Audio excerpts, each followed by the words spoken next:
Hello guys, இது ஜோடி ஆரியோடியில் பார்த்தீங்கன்னா ராணி அண்ட் அபினவ் பர்ஃபார்மன்ஸ் ஓஎம்ஜி வேறு level. Such a wow performance. எனக்கு ரொம்ப ரொம்ப ரொம்ப ரொம்ப பிடிச்சிருந்தது. அந்த பர்ஃபார்மன்ஸ் பார்த்ததுக்கு அப்புறம் தான் ஒரு செமிஃபைனல் அப்படின்ற மூடே எனக்கு வந்துச்சு.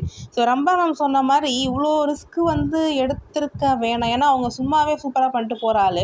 ஸோ செமிஃபைனலில் பார்த்தீங்கன்னா இவ்வளோ ரிஸ்க் அவங்க எடுத்திருக்காங்க அப்படின்னா அவங்களோட தைரியத்தை முதல்ல நான் பாராட்டியே ஆகணும். இந்த பெர்ஃபார்மன்ஸ் அவ்வளோ சூப்பராக இருந்துச்சு. ஒரு மயிலிறக வச்சு இப்படி ஒரு பெர்ஃபார்மன்ஸ் பண்ண முடியுமா? அதுவும் கமல் சார் சாங்கு. அபினவ் ரொம்ப சூப்பராக ஆக்ட் பண்ணியிருந்தார். ராணியாக இருக்கட்டும், அபினவாக இருக்கட்டும். அபினவ் சச் அ வாவ் அந்த பெர்ஃபார்மன்ஸில் அவ்வளோ சூப்பராக அந்த லிப்ஸிங்லாம் சூப்பராக கொடுத்துருந்தாரு. ஸோ செமிஃபினாலேயில் மிஸ்டேக் பண்ணக்கூடாது தான். ஸோ அது மிஸ்டேக் ஆகிடுச்சு.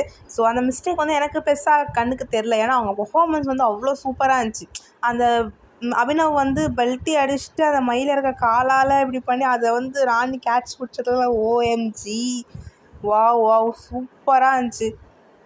ஸோ சுனில் மாஸ்டர், உங்கள் தாட் உண்மையிலேயே வேறு level. Hats off for that. So இந்த பெர்ஃபார்மன்ஸ்க்கு எவ்வளோ ஹார்ட் ஒர்க் அவங்க எடுத்திருப்பாங்க அப்படின்றத நம்ம சொல்லவே தேவையில்லை. ஸோ அப்படின்ற போது அவங்களுக்கு எல்லோ லைட் வாங்கினது கொஞ்சம் கஷ்டமாக தான் இருந்தது.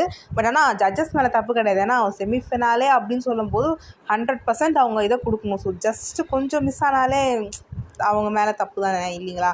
அதே மாதிரி நேற்று ராணி அண்ட் அபினவ் பெர்ஃபார்மன்ஸ் திருப்பி பார்க்கணும் அப்படின்ற ஒரு தாட் தோணுச்சு. மற்ற எந்த பெர்ஃபார்மன்ஸும் திருப்பி பார்க்கணும் அப்படின்னு எனக்கு தோணலை. ஸோ இவங்க பெர்ஃபார்மன்ஸ் அப்படி தோணுச்சு. ஸோ இந்த பெர்ஃபார்மன்ஸ் எப்போயுமே வாவ் ஃபேக்டரில் தான் இருக்கும். ஏன்னா அப்படிப்பட்ட ஒரு பெர்ஃபார்மன்ஸை மயிலிறகு வச்சு அபினவ் ஆக்டிங்க்கு நான் ரொம்ப ஃபேன் ஆகிட்டேன் அந்த பெர்ஃபார்மன்ஸில். So super. உங்கள் கருத்துக்களை கமெண்ட் செக்ஷனில் ஷேர் பண்ணுங்கள்.